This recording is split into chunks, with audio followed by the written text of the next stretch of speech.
Seeing is Believing. Dharma Talks by Sayadaw Nyanabhasa. Talk 12.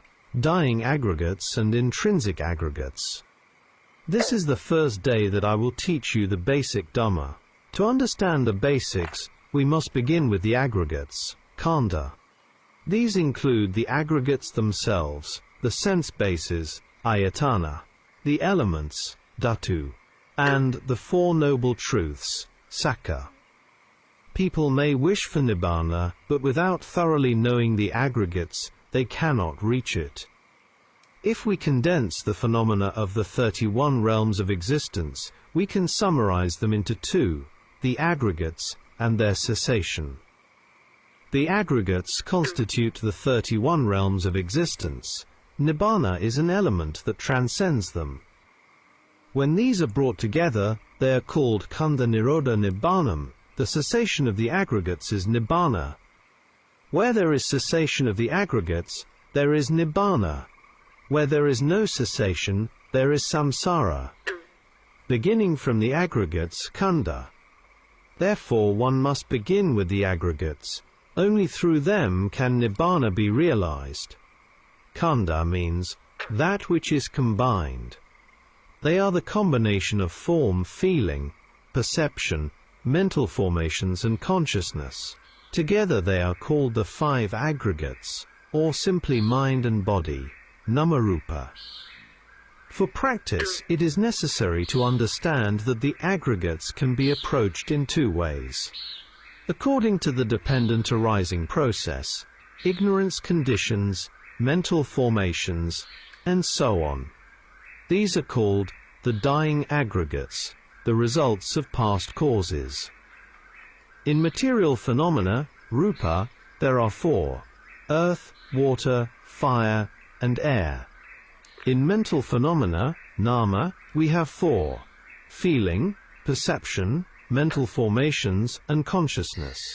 Together, these constitute the 6 internal sense bases, 5 material bases, and 1 mental base. Do we need to contemplate this already existing aggregate, the body seen with ordinary eyes? No. Rather, we must understand that with time this aggregate inevitably becomes old, sick, and dies. This shows that the aggregate itself is the truth of suffering. However, for insight practice, what we contemplate repeatedly is not the existing aggregate as a whole, but the arising phenomena occurring at the sense bases. This existing aggregate possesses base elements internally, and when external contact elements, such as sight, sound, smell, taste, touch, and mental objects, come into contact with them, each sense door meets its corresponding object. At that moment, a new phenomenon arises at that sense base. This arising phenomenon did not exist before in either the sense base, dvara, or the object, aramana. It arises only because of conditions. For example, consider a stick and a bell. The bell is like the base element. The stick is like the element of contact. The sound of the bell does not exist in the bell alone, nor does it exist in the stick. When each exists separately, no sound arises. But when the stick strikes the bell, sound arises. Where does the sound come from? It does not come from the stick, nor from the bell. Through their contact, sound arises dependently between them.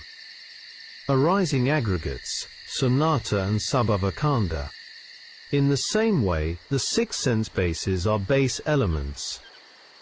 When each of them meets its respective contact element, an arising aggregate comes into being. The bell and the stick both have mass, that is, material form, but the sound does not have mass. Likewise, seeing consciousness, the arising aggregate element, has no mass. Hearing, smelling, tasting, and other consciousnesses are known in the same way. They have no form, no shape, and no image.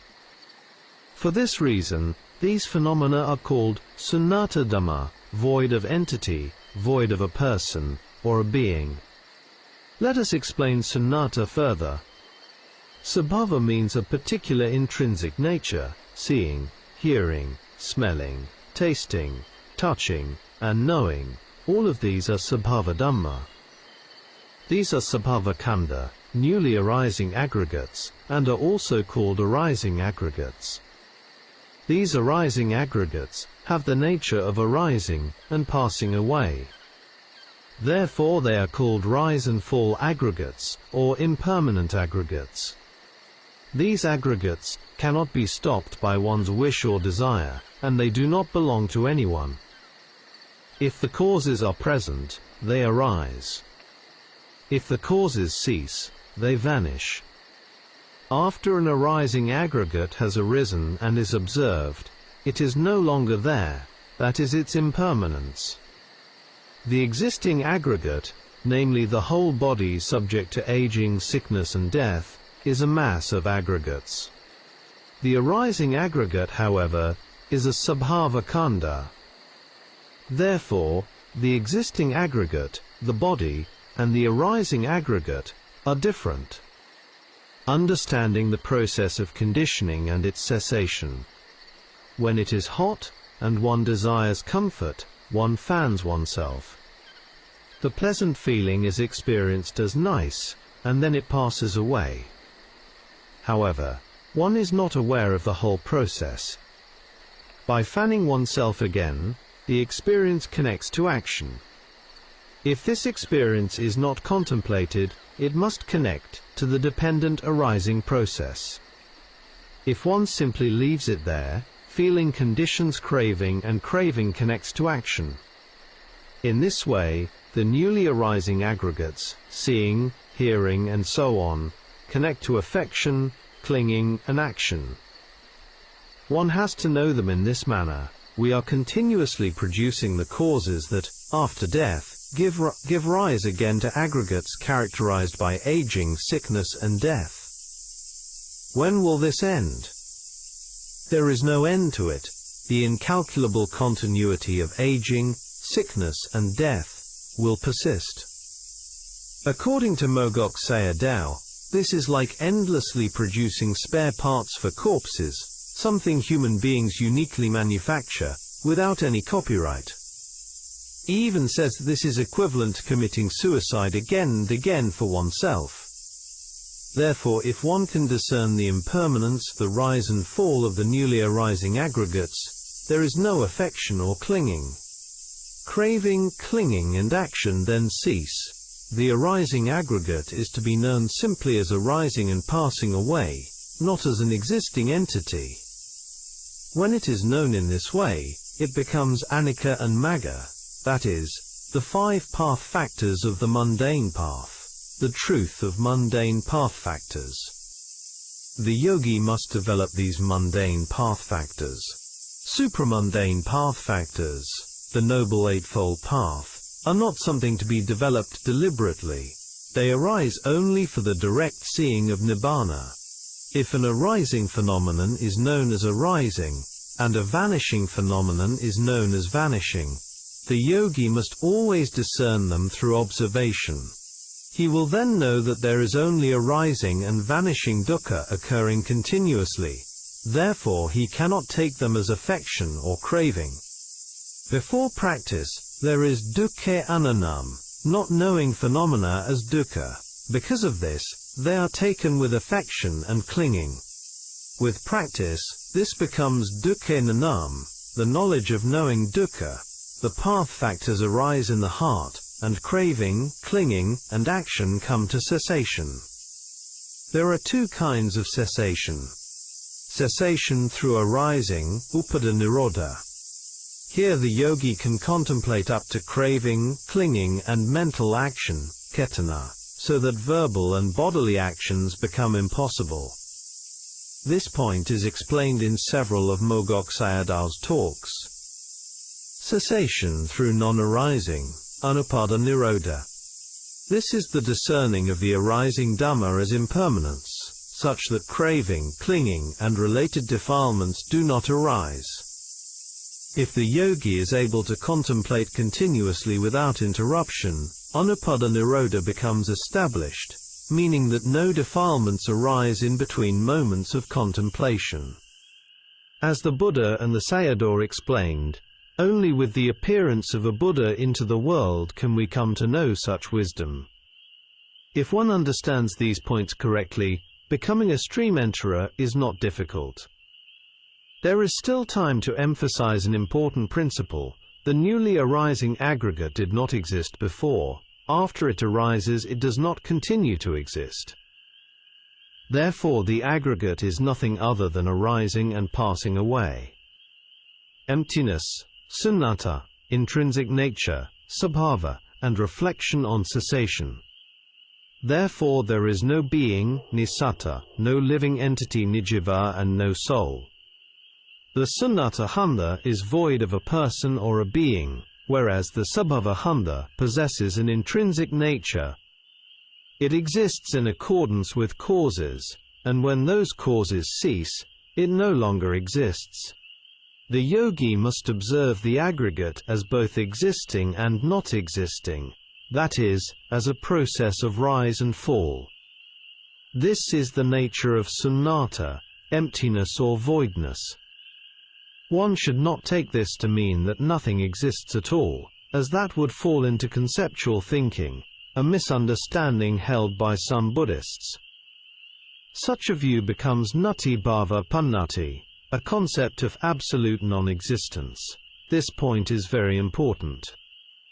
For example, when hearing consciousness arises with the contemplation it no longer present, what remains? The nature of inconstancy remains. The knowing knowledge also vanishes. It is not knowing continuously. This, too, is the process of knowing and vanishing. As the contemplated objects vanish, the observing knowledge also vanishes. Reflections on cessation through arising and non-arising. There is a talk by Mogok Sayadaw on this subject, which I translated in Part 10 under the title, Craving and Suffering. Some scholars interpret the Burmese system as merely passive observation. This is not correct. They only see part of the whole picture. If we study the works of Lady Sayadaw, we will understand the importance of both contemplation and reflection. Many scholars and practicing yogis continue to study his treatises and apply them in their teaching and practice. However, yogis themselves must understand how to apply these teachings skillfully according to different situations. This is one of the important reasons why we study the suttas, to gain skillful means for dealing with defilements in daily life and during meditation practice. Those who study the suttas together with Mogok Sayadaw's talks will understand the importance of discerning anicca. Therefore, Burmese teachers emphasize this point, not because they teach only passive observation, but because they emphasize correct discernment. An extract from Sayadaw's teaching. Always reflect that all dukkha comes from tanha. During observation, do not reflect on what will happen if you reflect. Otherwise it becomes sintamayanana, and not bhavanamayana. Reflection and direct observation are different.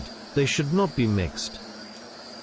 The difference between sintamayanana and bhavanamayana.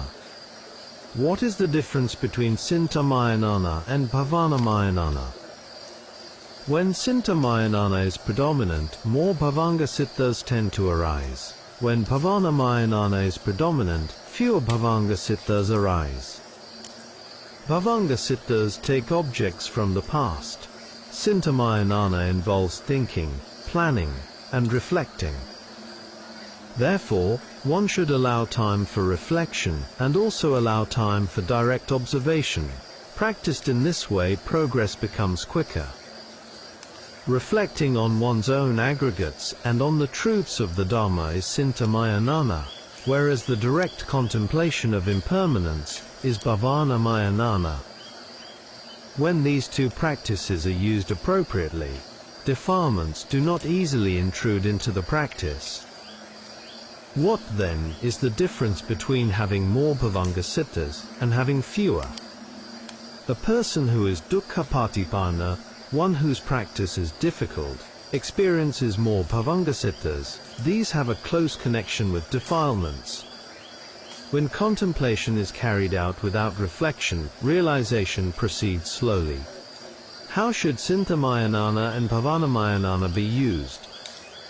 Mogok Sayadaw stated that Sinthamayanana is helpful in preventing defilements from entering during vipassana practice.